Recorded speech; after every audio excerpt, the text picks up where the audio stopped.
So today we are going to clear the concept of a very important topic, that is MHC, or major histocompatibility complex. Okay.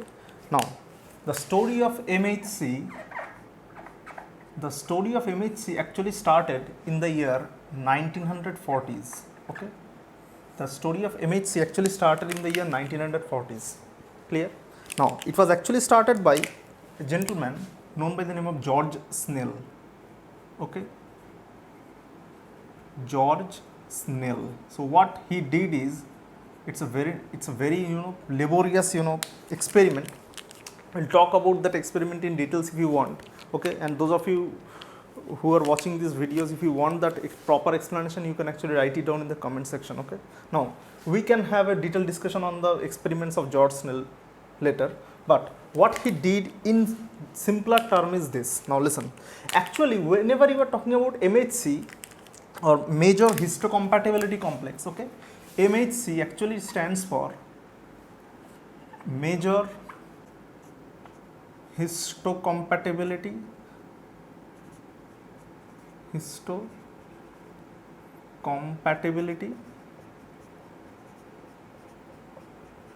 complex.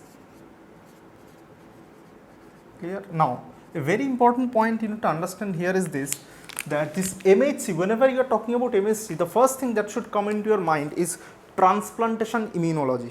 Okay, the first thing that should come into your mind, is transplantation immunology. Clear? Is transplantation immunology.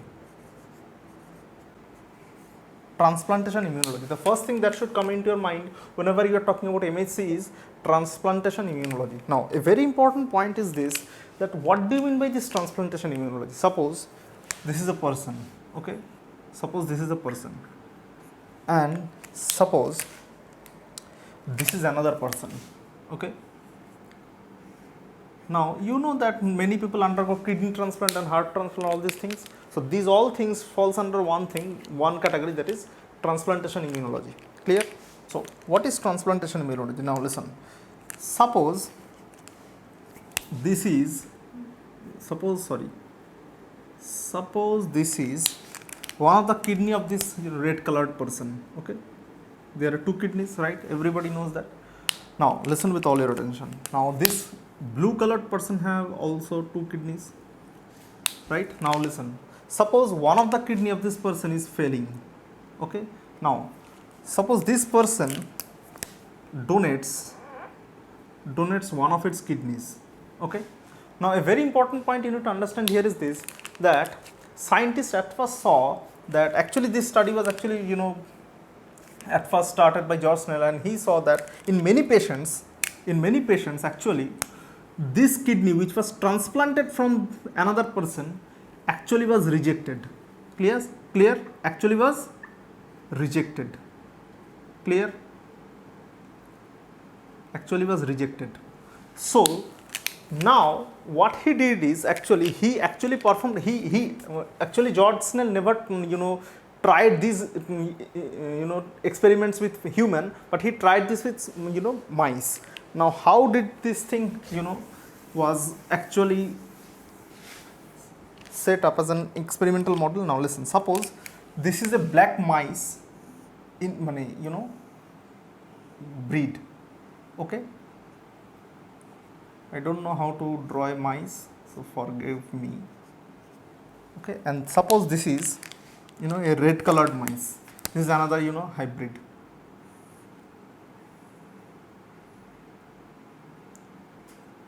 Sorry, not hybrid, another breed. Okay, sorry.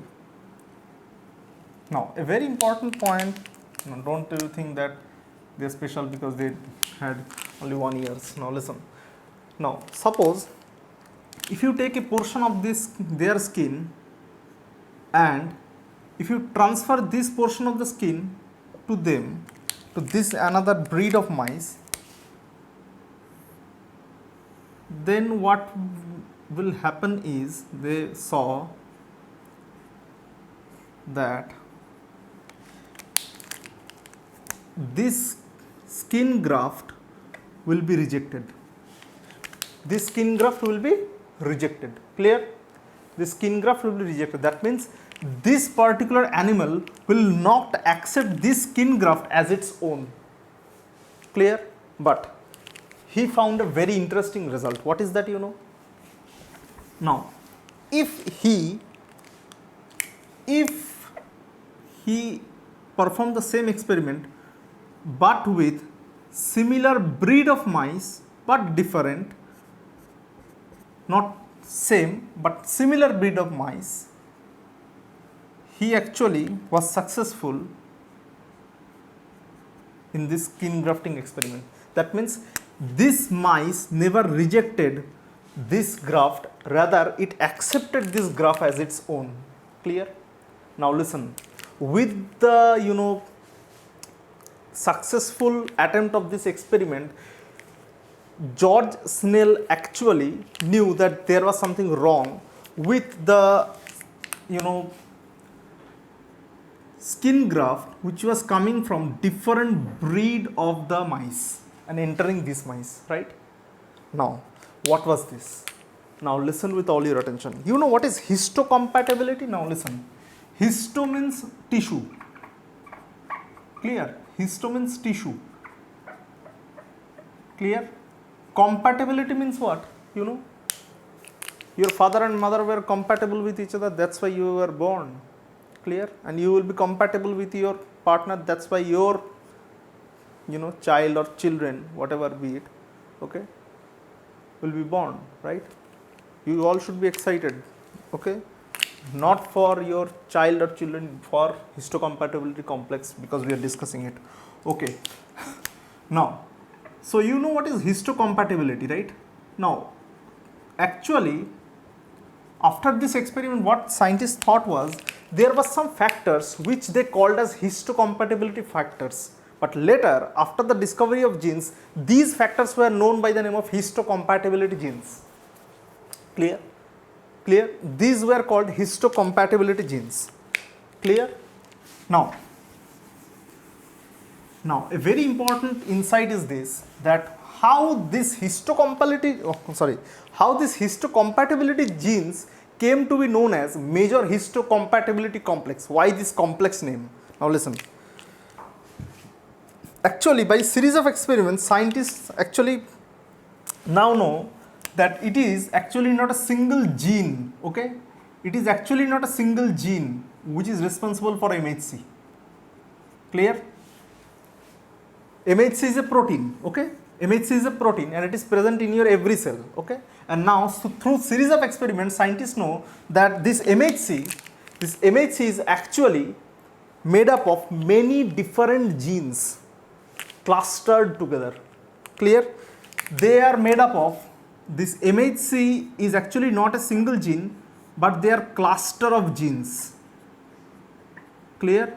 They are made up of cluster of genes. Clear?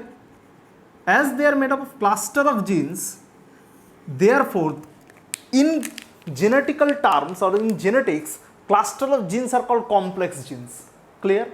Complex genes. Therefore, this term major histocompatibility complex came into action or came into books which you are reading right now. Clear? Okay. Now we must understand that what is the role, exact role of MHC in our body. Clear? Okay. Why MHC is needed at first. Now listen with all your attention. For this, you need to understand basics of immunology. Okay. Now I will be reviewing some basics of immunology right now for you. Okay. Now, suppose this is a bacteria. Okay. Wait. Suppose this is a bacteria, and this bacteria have antigens on their surface. Clear? Okay.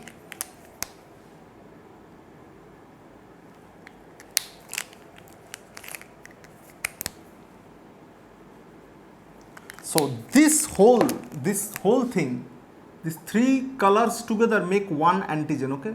For the time being, understand and believe that I am knowledgeable than you. Okay. Now suppose this bacteria actually have this antigen.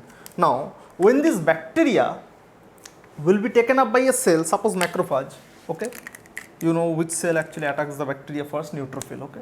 Now when this bacteria will be taken up by a cell, that is macrophage, then what will happen is this, that this bacteria will be killed, okay. This bacteria will be killed by lysosome and all these things, you know that. But another thing will happen, you know what is that? Another thing will happen. What is that? A very important thing that is going to happen is this, that this antigen, okay, this antigen actually is nothing but a protein, right? This antigen is nothing but a protein which is folded like this, and then suppose like this,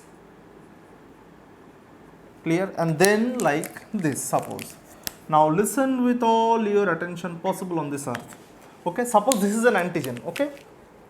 Now listen, this antigen will now be processed. That means what? That means they will be cut. They will be cut into different segments, okay, of different lengths, and each of the, you know, peptides will now be, you know, each of the peptides will now be, you know, covered by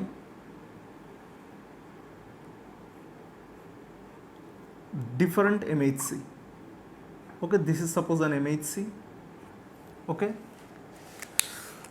This is suppose another MHC,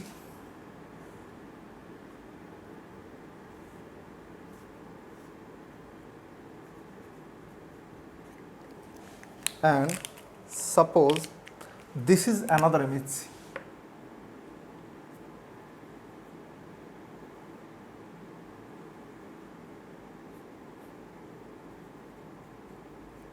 Clear? This is another MHC. Now a very important point here we need to understand is this, that from a single peptide, that means from a single antigen, you may get 3 different antigenic variants. Clear? Now listen with all your attention possible. Now listen with all your attention. So suppose this is one type of MHC, this is another type of MHC, and this is another type of MHC. That means from a single gene cluster, you may get, for example, you may get 3 MHCs, right? Okay, right? Suppose these are actually, you know, class 2 MHC, MHC class 2. All of these are class 2 MHCs. Now listen with all your attention.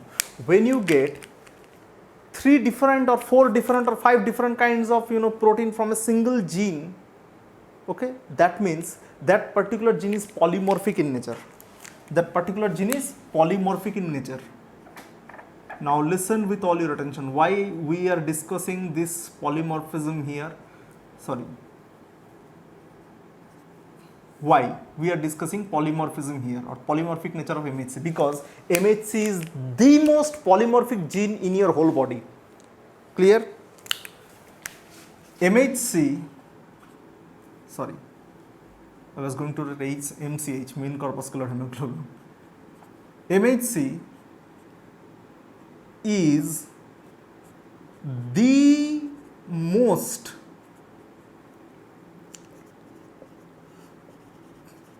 polymorphic gene in human body. Clear?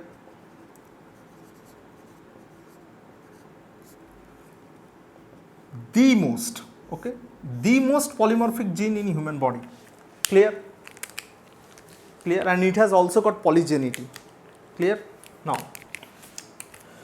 a very important point you need to understand here is this. So what will happen to these, you know, antigenic peptide fragments which are coated with now MHC class 2, okay? We'll talk about class 1, class 2 in details, but for the time being you understand that this is suppose macrophage, this is a macrophage, and now listen with all your attention. Macrophage both have, you know, class 1 and class 2 MHC, but for coating the, you know, antigenic peptides they use class 2.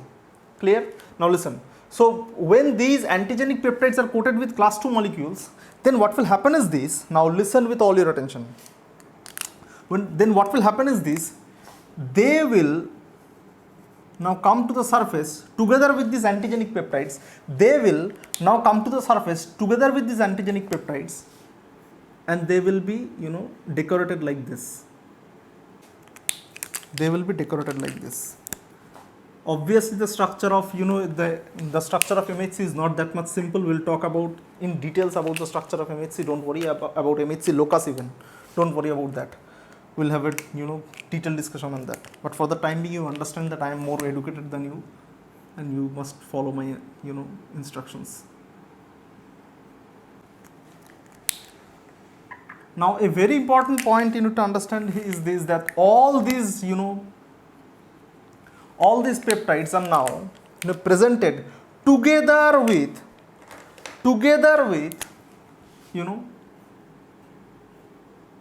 class 2 MHC. Clear? Together with class 2 MHC. Okay.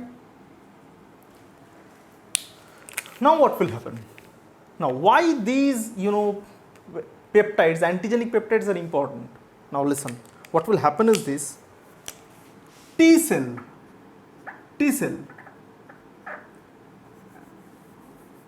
actually, to be very honest, helper T cells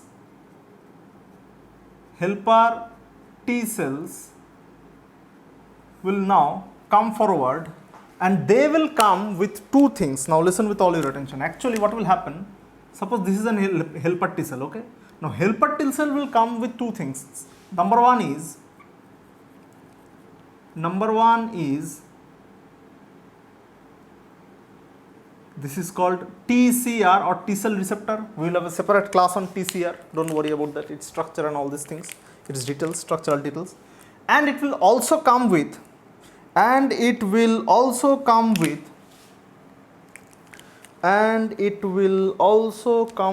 what color I should use, I don't know. Let me use this color, okay?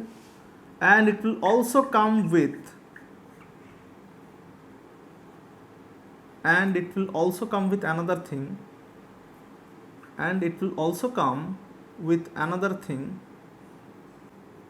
This is called CD4, okay? Cluster differentiation protein number 4, okay? So TCR actually interacts with the antigenic peptide, and CD4 interacts with MHC. And when these two interactions takes place, then T cells or T helper cells gets activated. Clear? They gets activated. Okay, they gets activated, and now they will work. Now a very important point you need to understand here is this very important point. What is that? Now listen, our whole story started with what? One bacteria. Our whole story started with one bacteria, right? Our whole story started with one bacteria having one antigen, and in that antigen there are different types of loops, and I actually represented the loops of these and single antigen as three different with three different colors. Now a very interesting point you need to understand here is this. Please silent your mobiles. Now a very important point you need to understand here is this, that this TCR is now active, and this TCR will only be effective against this particular peptide. Now again there is another, suppose T cell having receptor for this orange peptide. Now again there will be CD4, right? There will be again CD4, right? There will be again CD4 molecule. Clear? Right? Now again there will be another T cell which will be activated by this red portion of this antigen, and this will also contain CD4, right? Clear? So this is TCR, this is also TCR. Now a very important point you need to understand here is this. So for a single bacteria having a single antigen but different kinds of alpha helix, beta pleated shield, now after the processing of this antigen, what has happened? Three different kinds of TCR having different kinds of three different kinds of T helper cells having different kinds of TCRs are now activated. That means what this MHC has done is it has amplified your immune system's response. Clear? For now, for a single bacteria, there will be 3 T helper cells which will be activated against this. But what is the importance of MHC now you know, okay? They are very important because they help in this, binding of, antigenic peptides and showing them to the T helper type 2 cell receptors or T cell receptor, that is TCR. Now, this thing is called antigen presentation. This thing is actually called antigen presentation. Clear? Now listen with all your attention possible on this earth. Antigen presentation is one of the most important function of MHC. Antigen presentation is one of the most important function of MHC. Clear? Most important, not important, what is this? Important function of MHC. Okay? So one of the most important function of MHC is antigen presentation. So this is it. Clear? Now a very important point you need to learn here is this, that when MHC molecules were presenting antigens to T cell receptors and activating the T helper type 2 cells or T cells, then this whole process is actually called MHC restriction of T cells. MHC restriction of T cells. Clear? Clear? MHC restriction of T cells. Okay? Now we will be discussing types of MHC molecules and their properties. Okay? Types of MHC molecules. Types of MHC and their properties. Now, there are actually 2 types of MHC molecules present in human. Okay? So that means whenever we are talking about MHC in humans, that means in other animals also MHC is present. Clear? Now listen. MHC molecule in humans, okay? In humans are of 2 types. In humans are of 2 types, okay? In humans there are 2 types of MHCs, that is class 1 MHC, clear, and class 2 MHC, clear. So there are class 1 MHC and class 2 MHC, clear. Now at first obviously we will discuss about class 1 then class 2, clear, but they have a very unique properties, as well as these unique properties are common to both class 1 and class 2. What are those unique properties? There are actually 3 common properties associated with class 1 as well as class 2 molecules. Okay, they are actually both class 1 and class 2 are codominantly expressed. They are codominantly expressed. What do you mean by this? Now, what do you mean by codominance? Okay, suppose this is chromosome number 6. Okay, suppose this is chromosome number 6. Okay, suppose this is chromosome number 6. Now you have got 2 chromosome number 6, that is one from paternal side and one from maternal side, right? This is chromosome number 6. Now listen, on the short arm of chromosome number 6 there is MHC locus. Okay, suppose this is one MHC locus, okay, and this is another MHC locus. Clear? Clear? Now listen, in your books you will find, so this is your MHC locus. Okay, this is your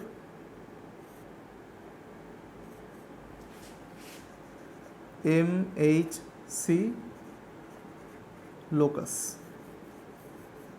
Clear? Now, in your books you will find another term, that is HLA locus or HLA. HLA. Clear? HLA stands for human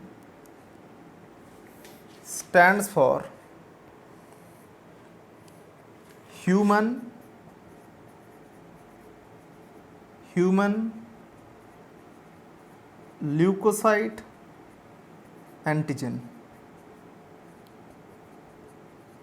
Clear? Human leukocyte antigen. So this is your MHC locus, right? Now MHC is actually also known as HLA. Therefore, this is also your HLA locus. Okay, this is also your HLA locus. Clear? This is also your HLA locus. HLA stands for human leukocyte antigen. Clear? Now, this HLA locus or MHC locus is present on chromosome number 6. Okay, it's present on chromosome number 6. Now, listen with all your attention. What do you mean by codominance? Now, listen. Suppose you have two MHC locus. Now, each MHC locus will fire and they will produce their own proteins. That means, suppose this is producing their protein and this locus is also producing their protein. That means these two locuses or these two genes are independent of each other. Clear? That means if one is firing, other is not firing, that means they are not dominant recessive, they don't have any dominant recessive relationship. They are both dominant and they will fire together. Clear? Clear? This is one of the property of class 1 and class 2 MHC molecule and actually their gene. It's one of the property of the gene. Now, what is the second property? What is the second property? Both class 1 and class 2 have Ig-like domains. Both class 1 and class 2 have Ig-like domains. Now, if you don't know what is Ig domain, if you have this confusion, what is Ig domain, go back to the video of antibody, you will understand what is Ig domain. Okay, both have Ig-like domain. And now listen with all your attention. To the Ig domain,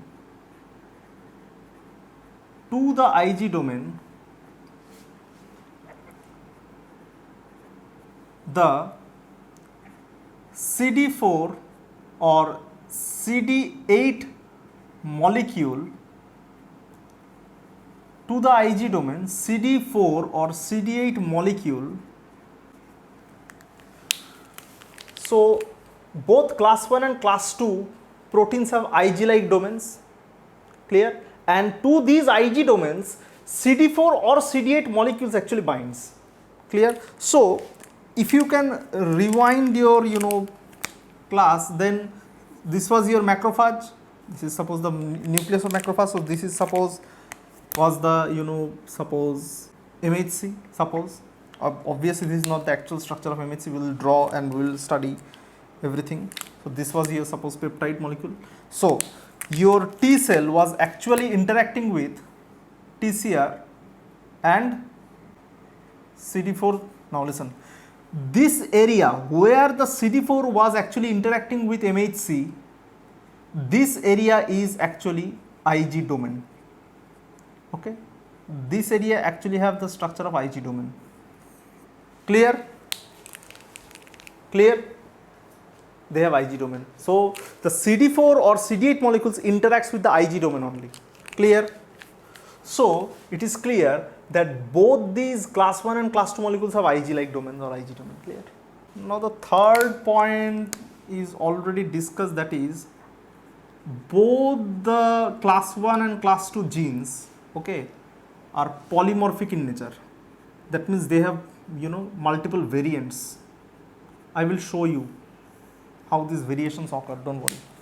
Both are polymorphic, both are polymorphic in nature. Clear? Polymorphic in nature. So these are the three characteristics of class 1 and class 2 molecules and their genes. Clear? They have, you know, more properties common to both these things, but you will have to, you know, understand or, you know, memorize at least these three. Clear? Okay.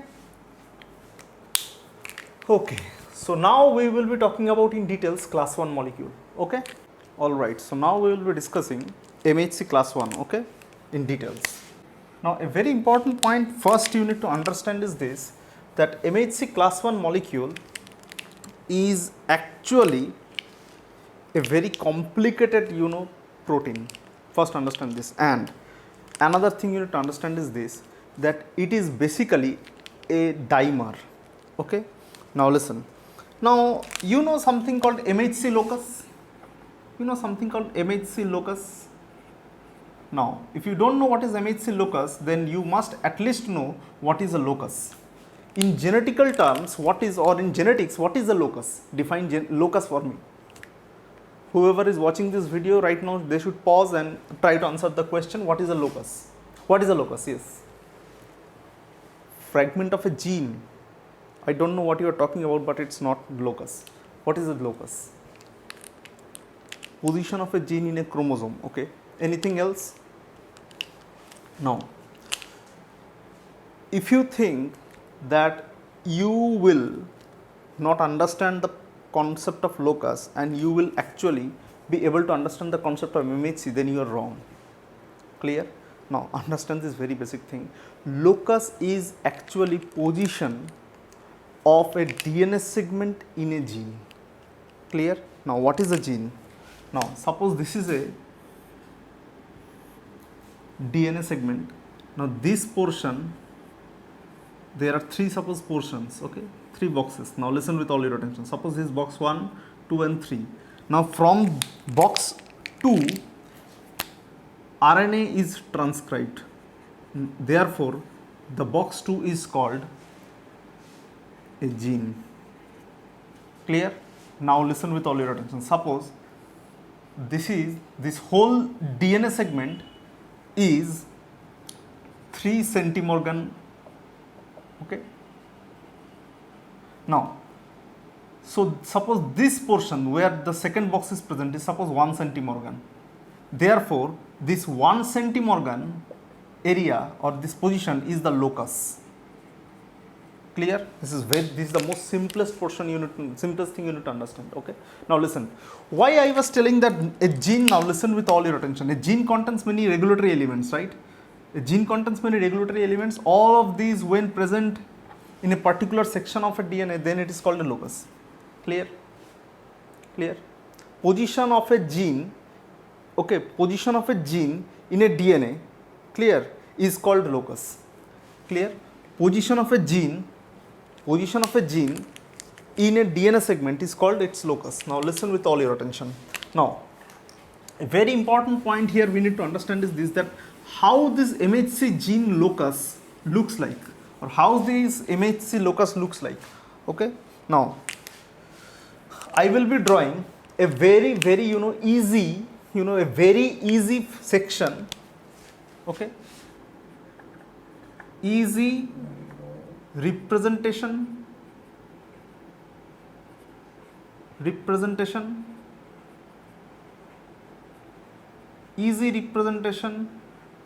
of MHC locus. At first we will talk about the easy representation of MHC locus. So how to easily represent it? Suppose this is your gene, okay, sorry, suppose this is your DNA segment.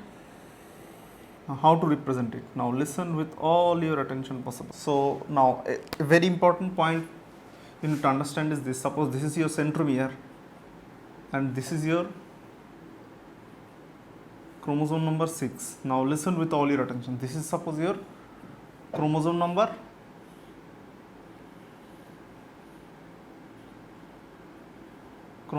6. Now a very important point you need to understand is this, that MHC locus is actually present in the short arm of chromosome number 6. Clear? MHC locus is present on the short arm short arm of chromosome number 6. Clear? Is present on the short arm of chromosome number 6. Clear? Is present on the short arm of chromosome number 6. Okay. Now, a very important and interesting part you need to understand. Very important and interesting part you need to understand is this. So, in this DNA segment, we are going to draw, the MHC locus. Now, listen. This is the centromeric portion. Okay. So, actually, we are drawing this whole DNA like this. Okay. Suppose this is your, chromosome. This is the short arm, and this is suppose the long arm. Okay. And here is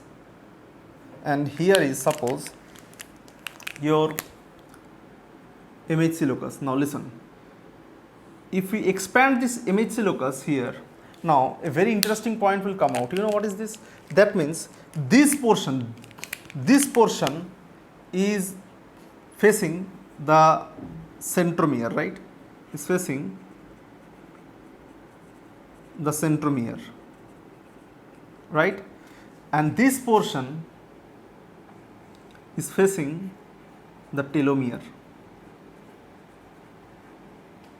right? Because here is your telomere. Okay, clear? Okay. Now, if you really want to know the MHC locus, now listen with all your attention. In MHC locus,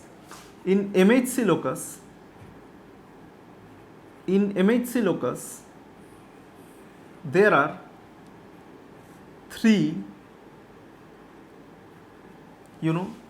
MHC genes present. That is class 1,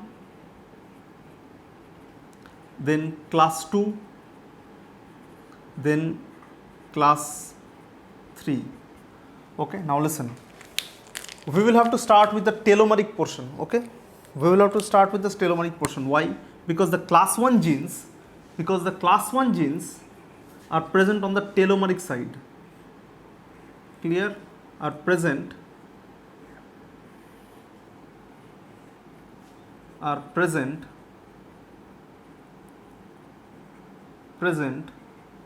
on the telomeric portion.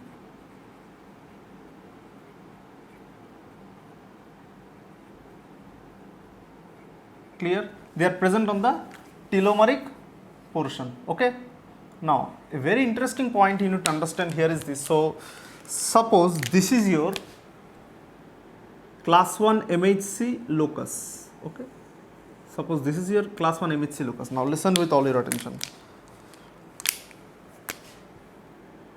This is one gene. Okay. This is suppose one gene. This is suppose another gene. Okay. Not to the scale, and this is suppose another gene. Okay, let me draw it with another color so that you can understand well. This is suppose another gene. Clear? Now listen, this is actually called, A gene. Okay, actually it is known by the name of HLA. Then this is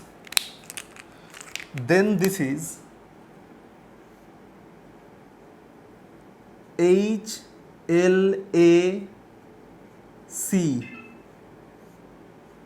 Then this is HLA-C. Then this is HLA-C.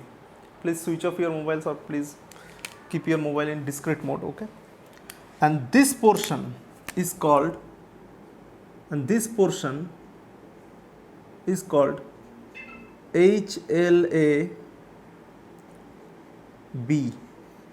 So this portion is called HLA-B. Okay. Now, a very interesting point you need to understand is this. After this portion, here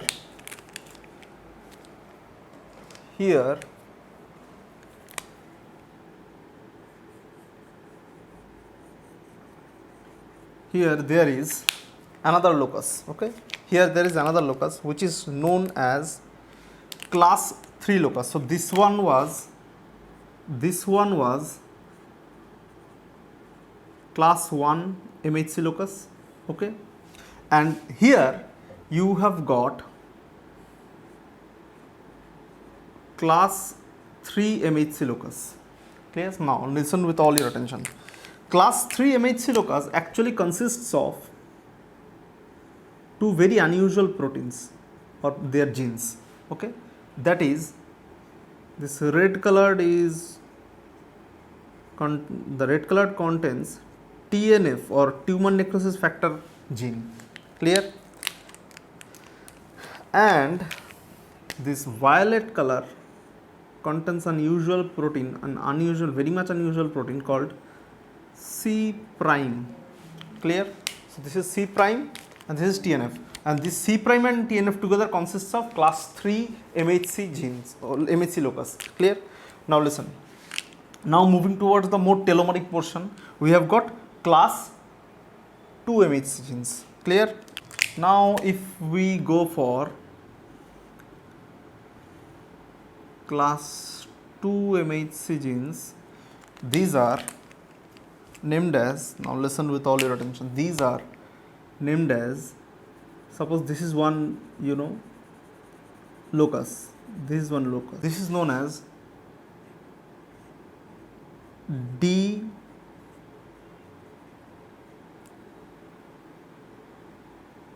this is known as DR locus, okay, and then this portion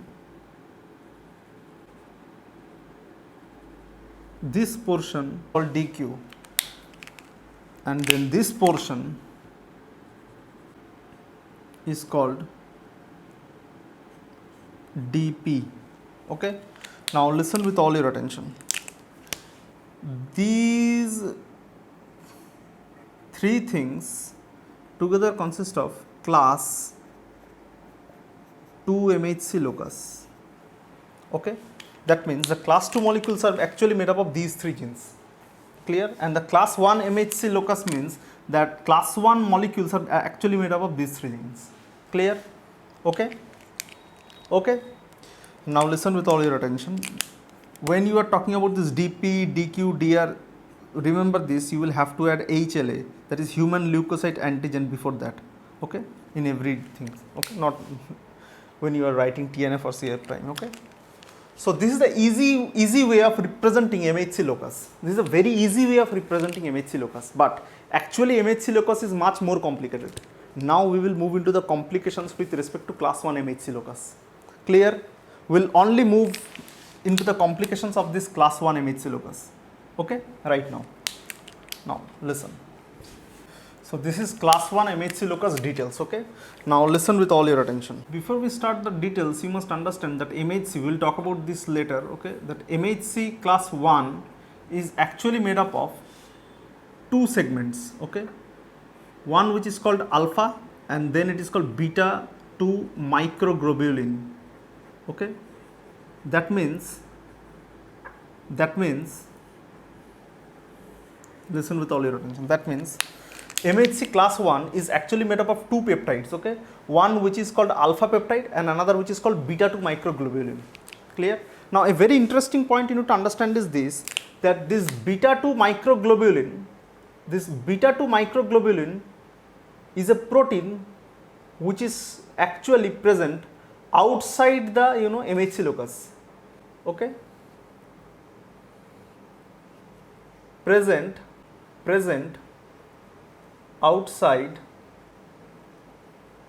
the MHC locus. Clear? So it is a protein which is present outside the MHC locus. That means beta 2 microglobulin has nothing to do with those MHC locus things. Okay. Now listen with all your attention. So from MHC locus, in class 1 molecule, from MHC locus, we are only getting this alpha peptide. Remember this for your entire life. We are only getting alpha peptide from MHC locus in case of MHC class 1. But important thing you need to understand is this, that MHC class 2 is actually made up of alpha and beta peptide. Now listen, this alpha and beta peptide, they make a dimer.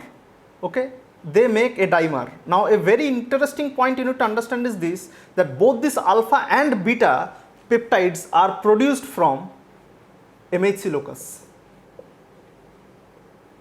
Clear? That means in case of MHC class 1, what happens is this, that this alpha peptide actually is made by the MHC locus.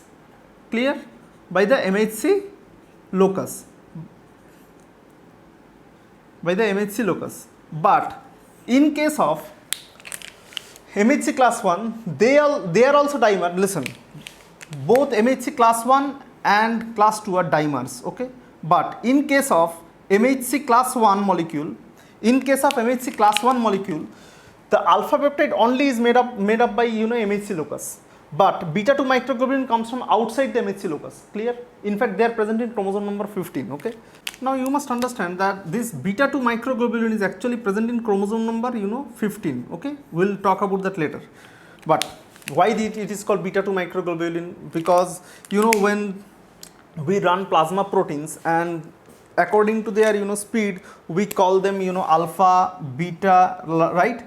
Now these protein have a very much essential similarity with globulin protein. Therefore they are called beta 2. Why? Because in electrophoretic channels or in electrophoresis of proteins, they will appear to have a speed like that of beta 2 globulin. Clear? Therefore they are called beta 2 microglobulin. Clear? Why they are called microglobulin? Because they are shorter than the globulin protein. Okay. Now listen with all your attention. So in case of MHC class 1, both alpha and beta, that beta 2, that is the dimer which is produced by alpha and beta 2, they are actually coming from two different locus. Beta 2 is coming from chromosome number 15 and alpha is coming from chromosome number 6. Okay. But in case of MHC class 1, they are both coming from, the alpha and beta both are coming from chromosome number 6. Clear? So now we will be dealing with class 1 MHC molecule, class 1 MHC locus in details, and you will know what is this now. Listen. So suppose this is the class 1 MHC locus in details. Okay. Suppose this is the class 1 MHC locus in details. Now listen with all your attention. Suppose this is only the class 1 MHC locus. Okay. Only the class 1 MHC locus. Now a very interesting point here we need to understand is this. So this is the telomeric portion. This is the telomeric portion, and this is the centromeric portion, right, of the chromosome. Now interesting point, you have only learned when we were talking about the easy description of MHC locus, we were only talking about the 3 genes, right? So we were talking about only 3 genes, but in reality there are 11 genes. 11 genes are present in MHC locus. Clear? Actually there are 11 genes present in MHC locus. Okay. Now suppose this is your this is actually the structure of your MHC. We'll talk about that in details, don't worry now. Listen. Actually MHC class 1 have this structure, okay? Suppose this is a cell. Now listen. Now if we can actually magnify this portion of the cell membrane, then you will understand the importance. Clear? Suppose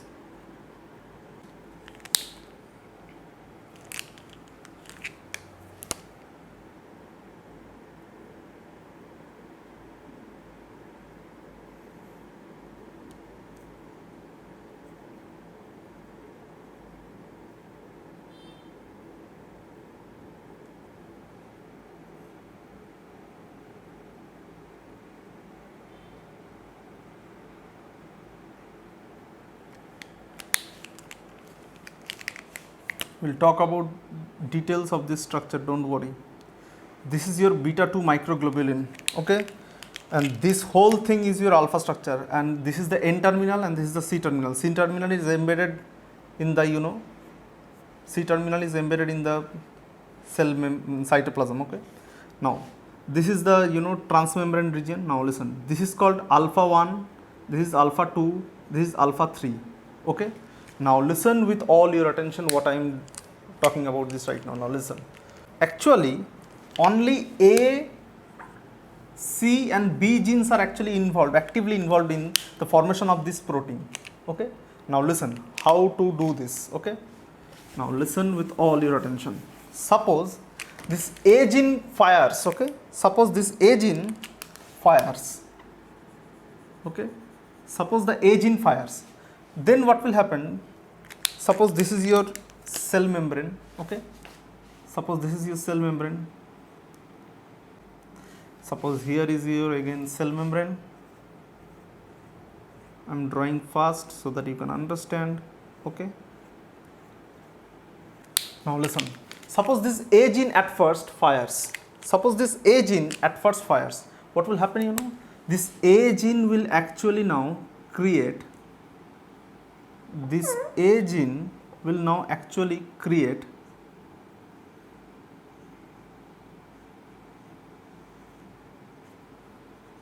this A gene will now actually create the alpha peptide of MHC class 1. Clear? This A gene will now create the alpha peptide of this, this is the alpha 1, this is alpha 2, this is alpha 3, right? Now this A gene will now create this alpha peptide of this class 1 MHC, therefore it is called A beta 2. Clear? So this MHC will be called A beta 2 because it has come from A. Now suppose suppose C is now firing. Okay, C is now suppose firing. Okay, and this may happen. You know how your parents have given you 2 sets of chromosomes. Suppose in your paternal DNA or in your paternal chromosome 6, this A gene is firing and producing this type of peptides. But in your maternal genes, C suppose is firing and producing this type of peptides. So this is C, N, then this is so this is what? This is C beta 2. Clear? Because it has come from C. This is another MHC class 2. And suppose this is your B gene, okay, and it is firing now. Now let's listen. So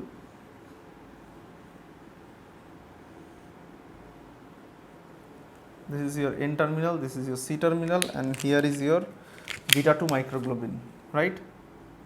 Here is your beta 2 microglobin. Clear? Okay, so this will be called B beta 2. B beta 2. Okay, clear? So these are the various types of products of MHC class 1 which are actually the products of MHC class 1 gene locus. Clear? Okay,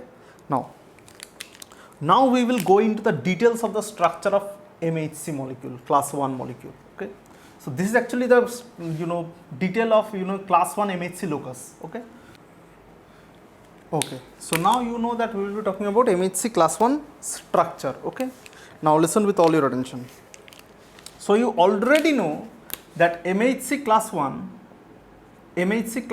molecules have 2 peptides in them.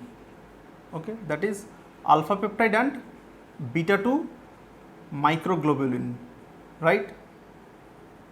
Beta 2 microglobulin. Now a very important point you need to understand is this, that this alpha peptide actually is having a molecular weight of 45 kilodalton. So this is the average molecular weight of alpha peptide. Now the range is 44 to 47 kilodalton. Okay, almost. Okay, now very intriguing point you need to understand here is this, that this alpha peptide actually comes from MHC class 2 locus, MHC class 1 locus present in what? Which chromosome? Chromosome number 6. But beta 2 microglobulin actually comes from a chromosome, that is chromosome number 15. Right? Now, can you tell me which chromosome is bigger? Chromosome number 15 or chromosome number 16? Which chromosome is bigger? You know something called karyotyping? What is this? What is karyotyping? Karyotyping is actually, sequential arrangement of, chromosomes, nothing else. That means chromosome number 1, which is present at first, is actually the highest in length. Then comes chromosome number 2, then comes chromosome number 3, then 4, then up to 22, and then comes X or Y. Okay. Now that means when the chromosome number increases, that is 1, 2, 3, 4, as chromosome number increases, their size decreases. You know that. Clear? Their size decreases. Okay. Now,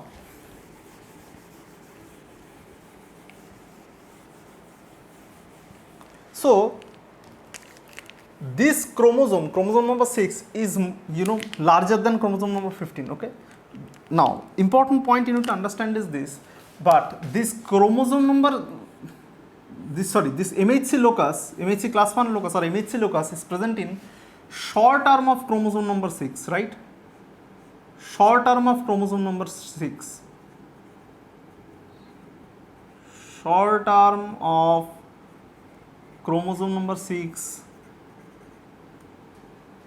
contains MHC locus. Clear? Short arm of chromosome number 6 contains MHC locus. Clear? Okay. Now if we go into the details of MHC class 1 structure, then we will have to draw the, plasma membrane. So this is your plasma membrane. Okay.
Okay, so this is actually the structure of your class 1 molecule. Okay, this is the structural details of your class 1 molecule. Now, a very interesting point you need to understand here is this, that this portion is really interesting. This portion is really interesting. Why? Because this is actually traversing the plasma membrane, right? So suppose this is your, plasma membrane. Okay. So suppose this is your plasma membrane. Now, this portion is traversing the plasma membrane. Now, important point you need to understand is this, that this portion is loaded with hydrophobic amino acids. Okay. This portion is loaded with hydrophobic amino acids. Okay. Hydrophobic hydrophobic amino acids. Clear? Now, interesting point you need to understand is this, that why this is loaded with hydrophobic amino acid, because this portion, this region is actually hydrophobic in nature, because in this region you will get what? You will get the fatty acid chains of this phospholipid bilayer, right? And fatty acids are hydrophobic in nature, therefore hydrophobic amino acids are present. Can you name one hydrophobic amino acid? Now, a very interesting point you need to understand is this, any amino acid which contains benzene is hydrophobic in nature. Clear? Any amino acid which contains benzene is hydrophobic in nature, because benzene is an organic molecule. Clear? An organic molecule never mixes with water, therefore they are hydrophobic. Clear? Now, okay. So this portion is actually made up of, loaded with what? Hydrophobic amino acids. Okay. Now this is actually the carboxy terminal, okay, or COO minus, okay, to be very honest, and this is actually the NH3 plus terminal, that is, this is the N terminal, right? This is the N terminal, and this is actually the C terminal. This is the N terminal and this is the C terminal of your MHC class 1 molecule. Okay. Now, a very interesting point you need to understand is this, that how this beta 2 microglobulin,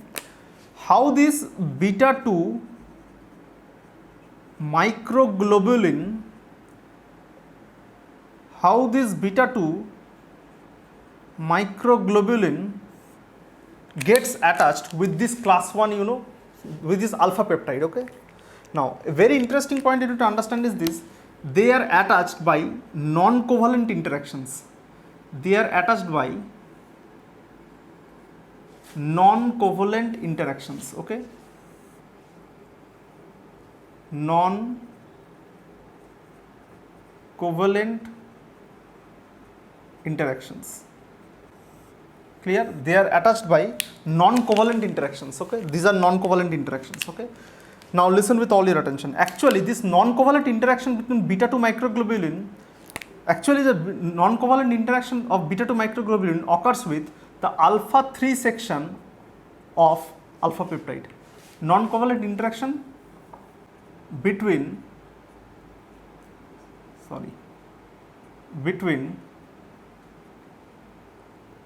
alpha 3 of alpha peptide and beta 2. Clear? Now, I forgot to tell one thing, that actually there are 25 hydrophobic amino acids present in this, you know, hydrophobic region. There are 25 amino acids present. Okay. 25 hydrophobic amino acids are actually present here. Okay. Okay. So you know how this beta 2 microglobulin, you know, gets attached with this class 1 molecule, and you know the position of these 25 hydrophobic amino acids, right? Now, a very interesting point here you need to understand is this, that the very interesting point you need to understand here is this, that this is actually the N terminal of beta 2 microglobulin, and this is actually the C terminal of beta 2 microglobulin. Okay. N terminal of beta 2 microglobulin and C terminal of beta 2 microglobulin. Now, a very interesting point you need to understand is this, if I tell you that which one is the polymorphic region of this structure, which one is the polymorphic region? Can you name it or can you cite it? Which one is the polymorphic region of this, you know, structure? Now, if I tell you that these are the polymorphic areas, do you know what do you mean by polymorphic areas? These are the polymorphic areas. If I tell you, means what? Now listen with all your attention. These are actually, this cleft is actually the position, this cleft is actually the position where antigenic peptide binds. This cleft to this cleft antigenic peptide binds. Okay, to this cleft antigenic peptide binds. Okay, now a very interesting point you need to understand is this, that only 8 to 10 amino acids, only 8 to 10 amino acids can interact. That is the importance of chopping down an antigenic peptide into smaller fragments so that they can be effectively presented to T cells. Okay, clear? If we try to understand this particular position, why this particular position is important? You know why this particular position is important? Because this is the position where actually antigenic peptides will bind, right? Now listen with all your attention. Actually, there are, now listen, in both class 1 and class 2 MHC molecules, there are actually 2 alpha helices. Okay, here in this, you know, cleft, there are 2 alpha helices which rests on 8 beta pleated sheet. Okay, which rests on 8 beta pleated sheet. There is 1, 2, 3, 4,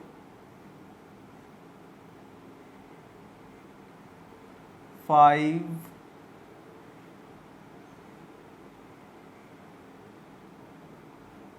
6, 7, 8. Okay, so that means